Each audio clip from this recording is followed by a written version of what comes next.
Welcome to my math class YouTube channel. আজকে আমরা class 10 অর্থাৎ মাধ্যমিকের যে পরিমিতির অঙ্কগুলো আমরা করছিলাম সেগুলো আজকে আবার আমরা করব। অর্থাৎ এর আগের ক্লাসের যে অঙ্কগুলো করেছিলাম তার পরবর্তী যে অঙ্কগুলো আছে সেগুলো আমরা করব। আমরা আরম্ভ করেছিলাম কোষে দেখি 4 অর্থাৎ আয়তঘনের যে অধ্যায় সেই অধ্যায়ের অঙ্কগুলো আমরা আজকে করব। তো আশা করি এর আগের যে ভিডিওগুলো তোমরা অবশ্যই সেই ভিডিওগুলো তোমরা দেখেছো। আজকে আমরা শুরু করব তার পরের যে অঙ্কগুলো সেগুলো। তো শুরু করার আগে তোমাদের কাছে একটা রিকোয়েস্ট, তোমরা যদি এই চ্যানেল নতুন হয়ে থাকো তবে অবশ্যই এই চ্যানেলটিকে সাবস্ক্রাইব করবে। তো 9 নম্বর দাগের যে অঙ্কটা সেটা কি বলছে, একটি সমকোণী চৌপলের আয়তন 432 ঘন সেমি, তাকে সমান আয়তন বিশিষ্ট দুটি ঘনকে পরিণত করা হলে প্রতিটি ঘনকের প্রত্যেক ধারের দৈর্ঘ্য তোমাকে সেটা বের করতে বলছে। তাহলে কি বলছে, সাপোজ এটা ধরে নাও একটা তোমার কি একটা আয়তঘন বলে দিয়েছে, এর আয়তন টোটাল আয়তন কত 432। তাহলে এটাকে আমরা কি হচ্ছে সমান দুই ভাগে ভাগ করছি। তাহলে সমান দুই ভাগে যদি ভাগ করি তাহলে এই 432 কি হবে দু ভাগে বিভক্ত হবে। তাহলে এটা কত হবে 216, এটা কত হবে 216। তাহলে আশা করি এইটুকু তোমরা বুঝতে পেরেছো যে টোটাল যে আয়তঘন ছিল বা সমকোণী চৌপল ছিল সেটাকে দুটো ভাগে বিভক্ত করলে সেটা কি ঘনকে পরিণত হয়। তাহলে প্রত্যেক পার্ট কি হবে তাহলে ইকুয়াল হবে। তাহলে এটাও হবে কত 216, এটাও কত হবে 216। তাহলে দেখো এবার কি চাইছে, এবার চাইছে যে প্রতিটি ঘনকের ধারের দৈর্ঘ্য। তাহলে আমরা দেখো ঘনকের যে আয়তন, সে ঘনকের আয়তন আমরা কি জানি যে বাহুর কিউব যদি করি তাহলে সেটা কি হবে ঘনকের আয়তনের ফর্মুলা। তাহলে আমরা বলতে পারি এই বাহুর কিউব সমান কত 216, তাহলে বাহুর সমান কত 6। তাহলে দেখো এই অঙ্কটা আমরা কিন্তু আমরা করে নিলাম। কিন্তু আমাদের এবার এটা এই অঙ্কটাকে আমরা কিভাবে করতে হবে এটা লিখে করতে হবে। তাহলে 9 নম্বর দাগের যে অঙ্কটা সেটা আমরা কি করব লিখে করব। তাহলে সমকোণী চৌপলের আয়তন কত, তাহলে সমকোণী চৌপলের আয়তন কত 432 ঘন সেমি। তাহলে সমকোণী চৌপলকে সমান 2 ভাগে ভাগ করলে প্রতিটির আয়তন তাহলে কত হবে 432/2 তাহলে কত 216 ঘন সেমি। তাহলে আমরা বলতে পারি কি, তাহলে প্রতিটি ঘনকের আয়তন কত 216 ঘন সেমি। তাহলে দেখো আমরা জানি যে ঘনকের আয়তন সমান সমান কি এই বাহুর কিউব। তাহলে বাহুর কিউব সমান সমান কত 216, তাহলে বাহুর সমান কত 6। তাহলে দেখো আশা করি এই অঙ্কটা তোমরা বুঝতে পেরেছো। আর অঙ্কটা দেখো আমরা কত সহজেই কিন্তু অঙ্কটা আমরা করে নিতে পারলাম। তাহলে আমরা বলতে পারি যে প্রতিটি ঘনকের যে বাহুর দৈর্ঘ্য, সেই প্রতিটি ঘনকের বাহুর দৈর্ঘ্য বা ধারের দৈর্ঘ্য কত হবে 6 সেমি। তাহলে এই অঙ্কটা আশা করি বোঝা গেছে। এরপরে যে অঙ্কটা সেই অঙ্কটা আমরা এবার করব। তাহলে দেখো 10 নম্বর অঙ্কটা কি বলছে, 10 নম্বর অঙ্কটা বলছে যে একটি ঘনকের প্রতিটি বাহুকে 50% কমানো হলো, মূল ঘনক ও পরিবর্তিত ঘনকের ঘনফলের আয়তন যে অনুপাত সেই অনুপাত তোমাকে বের করতে বলছে। তাহলে কি বলছে যে একটা ঘনক ছিল, একটা ঘনক, এই ঘনকের প্রতিটি বাহুকে কি করেছে 50% কমিয়েছে, 50% কমিয়েছে। কমানোর পর তার যে আয়তন হবে এবং পূর্বের যে আয়তন তাদের অনুপাত আমাকে বের করতে হবে। নিতে পারি ধরি ঘনকের প্রতিটি ধারের দৈর্ঘ্য কত a একক। তাহলে ঘনকের আয়তন তাহলে কত হবে a কিউব ঘন একক। তাহলে আশা করি দেখো এটুকু তুমি কিন্তু বুঝতে পেরেছো। অর্থাৎ যে কোনো ঘনকের আয়তনের ফর্মুলা কি বাহুর কিউব বা ধারের দৈর্ঘ্য। যেহেতু বাহু এবং ধারের দৈর্ঘ্য ইকুয়াল, তাই আমরা এখানে বলতে পারি যে আয়তন মানে কি ধারের কিউব, এটা আমরা লিখতে পারি। তাহলে 50% বাহুর দৈর্ঘ্য কমানো হলে বাহুর দৈর্ঘ্য হবে a মাইনাস a ইন্টু 50/100। তাহলে এত একক। তাহলে a মাইনাস তাহলে কত a/2 a2 তাহলে কত হবে a/2 একক। তাহলে এখন ঘনকের আয়তন কত হবে a/2 তার কিউব, তাহলে a3/8 ঘন একক। তাহলে এটাও দেখো এই লাইনটাও কিন্তু তোমরা বুঝতে পারলে। আমাদের অ্যান্সারটা কি চাইছে, অর্থাৎ পূর্বের যে আয়তন আর হ্রাস পাওয়ার পর যে আয়তন আছে সেই আয়তনের কি চাইছে, সেই আয়তনের তোমার কাছে অনুপাত চাইছে। তাহলে পূর্বের আয়তন কত ছিল a কিউব, আর এখনকার আয়তন কত পেলাম a3/8 ঘন একক। তাহলে আমরা উত্তরে আমরা কি লিখতে পারি, উত্তরে লিখতে পারি মূল ঘনক এবং পরিবর্তিত ঘনকের আয়তনের অনুপাত। আমরা বলতে পারি যে মূল ঘনক এবং পরিবর্তিত ঘনকের আয়তনের অনুপাত। তাহলে মূল ঘনক কত ছিল তার আয়তন a কিউব, আর পরিবর্তিত ঘনক তার কত a3/8। তাহলে কত হবে a কিউব পার, তাহলে 1:1/8, তাহলে কত হবে 8:1। তাহলে আমরা এখানে পেয়ে গেলাম যে মূল ঘনক এবং যে পরিবর্তিত ঘনক তার যে আয়তনের অনুপাত সেটা কত 8, সেটা কত হবে তোমার 8:1।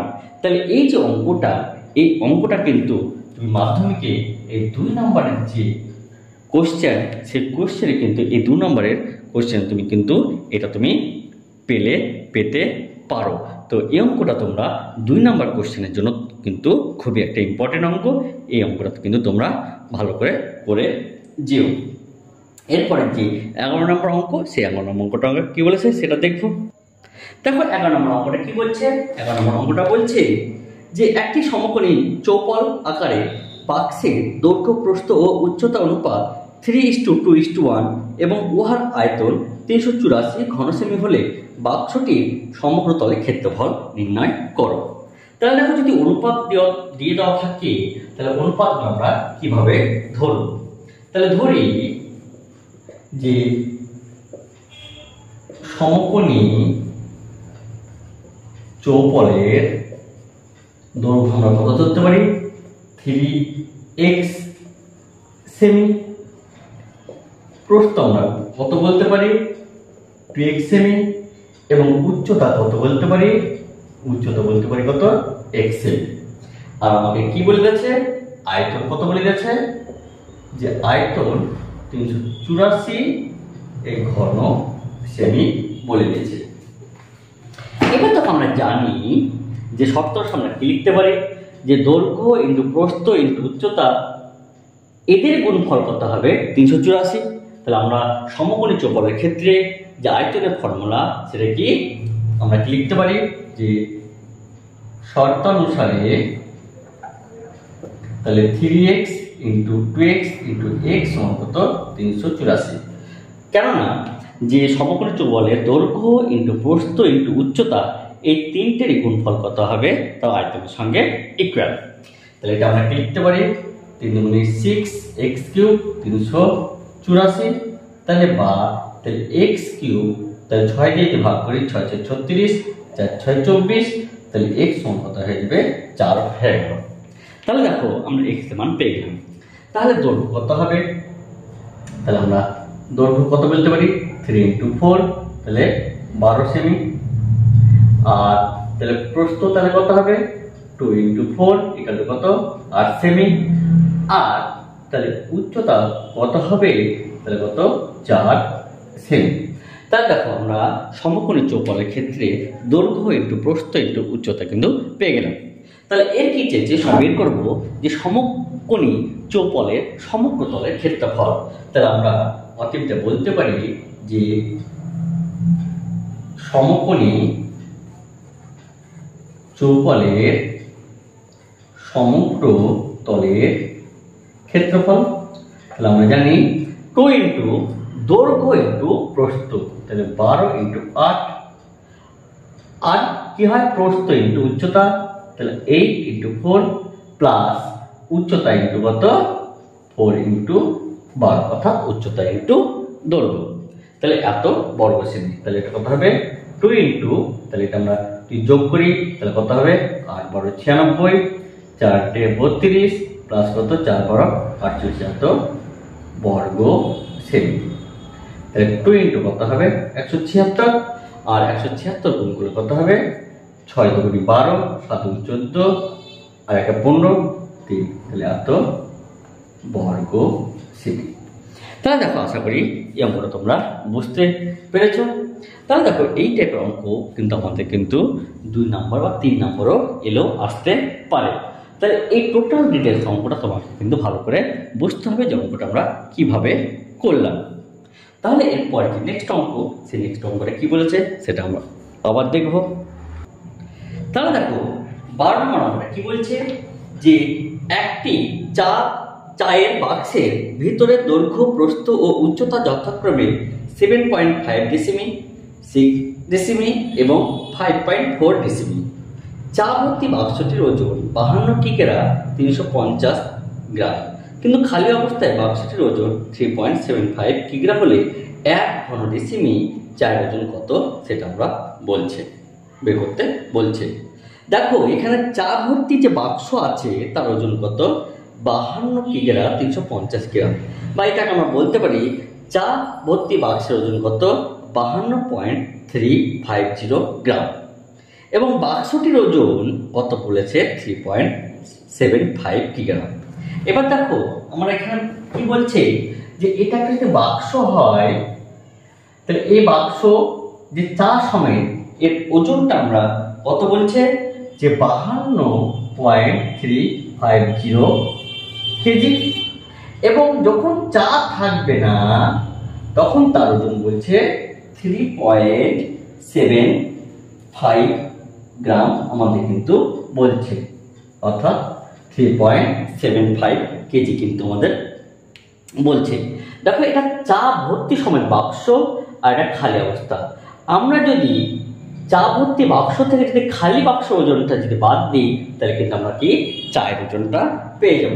তাহলে আমরা এখানে বলতে পারি যে চা ভর্তি বাক্সের ওজন কত, অর্থাৎ আমরা বলতে পারি যে চা ভর্তি বাক্সের ওজন কত? 52.350 কেজি, আর খালি বাক্সের ওজন কত? 3.75 কেজি। তাহলে দেখো এই চা ভর্তি বাক্সের ওজন থেকে যদি খালি বাক্সের ওজন বাদ দিই তাহলে আমরা কি পাবো? যে চায়ের ওজন, তাহলে 52.35 মাইনাস 3.75 কেজি। তাহলে এটা যদি আমরা বিয়োগ করি তাহলে এই বিয়োগটা আমরা কত পাবো? আমরা এই 52.35 থেকে 3.75 যদি বাদ দিই তাহলে এটা বিয়োগ করলে একবার দেখে নাও কত হচ্ছে? 52.35 মাইনাস 3.75, তাহলে 0। তাহলে এটা কত হবে? 13, 13 তার 7 পদ দিলে কত? 6, এটা 4 মানে 48, তাহলে 48.6 কেজি। তাহলে কিন্তু দেখো আমরা চায়ের ওজন কিন্তু পেয়ে গেলাম। এবার দেখো মোট চা, অর্থাৎ এই বাক্সে যে চা থাকবে আর বাক্সের আয়তন কি হবে? ইকুয়াল হবে। তাহলে আমরা যদি বাক্সের আয়তন বের করতে পারি তাহলে কিন্তু দেখো চায়ের ওজন, চায়ের যে আয়তন সেটাও আমরা কিন্তু পেয়ে যাব। অর্থাৎ বাক্সের যে আমাদের দৈর্ঘ্য, প্রস্থ এবং উচ্চতা সেটা কত বলেছে? 7.5, 6 ডেসিমি এবং কত? 5.4 ডেসিমি। তো আমরা এখানে বলতে পারি যে চায়ের আয়তনটা তাহলে কত হবে? এখানে কি বলেছে? 7.5 ইন্টু 6 ইন্টু কত? 5.4 এই ঘন ডেসিমি কিন্তু বলে দিয়েছে। তাহলে আমরা চায়ের ওজন পেয়েছি এত, আর চায়ের আয়তন কত পেয়েছি? এত। এবার আমাদের কি চেয়েছে? যে 1 ঘন ডেসিমি চায়ের ওজন কিন্তু আমাদের চাইছে। দেখো যে এই যে বাক্সে যে চা আছে আর এই যে আয়তন, তাহলে এইটা আমরা লিখতে পারি যে 7.5 ইন্টু 6 ইন্টু 5.4 ঘন ডেসিমি চায়ের ওজন কত? 48.6 কেজি। কারণ এটাই তো বাক্সের আয়তন, আর এই বাক্সে কি আছে? এই চাটা। তাহলে বাক্সের আয়তন আর এই চায়ের আয়তনটা কথা আমরা লিখতে পারি যে এত ঘন ডেসিমি চায়ের ওজন কত? 48.6। আর 1 ঘন ডেসিমি আমার চায়ের ওজন চেয়েছে, তাহলে 48 into 6 by 7.5 into 6 into 5.4 KG. তাহলে দেখো আমরা এখানে কি করতে পারি? যে এই পয়েন্টের পর এখানে একটা আছে, একটা ডিজিট আছে, এখানে দেখো পয়েন্টের পর একটা ডিজিট, তাহলে এই পয়েন্ট আমরা কেটে দিতে পারি। আর এই পয়েন্ট কি করতে পারি? এই 10 করতে পারি। এবার দেখো যদি আমরা ক্যালকুলেশন করি, তাহলে 5 দিয়ে কাটি, 5 দুগুণ 10, 5 15 75। আমরা 6 দিয়ে কাটি, 6 একটা 48 আর 6 কে 6। এবার দেখো 9 দেখাচ্ছি, 6 9 54, 9 9 21, তাহলে 3 দুগুণে 6, 3 3 9 আর কত? 3 পাচ্ছে 15। তাহলে আমরা কত পেলাম? 1.5 কেজি। তাহলে 1.5 কেজি মানে আমরা কত বলতে পারি? 200 গ্রাম আমরা বলতে পারি। তাহলে দেখো আশা করি অঙ্কটা তোমরা বুঝতে পেরেছো যে প্রথমে আমরা কি করলাম? টোটাল যে চা সে চায়ের ওজন বের করলাম, আর কি করলাম? বাক্সের আয়তনটা আমরা বের করলাম। তাহলে ওই বাক্সের যা আয়তন হবে, এই যে চাটা আছে, তাহলে সেটাকে আমরা লিখতে পারি যে এত ঘন ডেসিমিল চায়ের ওজন কত? 48.6। আর 1 ঘন ডেসিমিল চায়ের ওজন, তাহলে আমরা কত বের করলাম? 200 গ্রাম বের করলাম। তাহলে দেখো এই অঙ্কটা আশা করি তোমরা বুঝতে পেরেছো।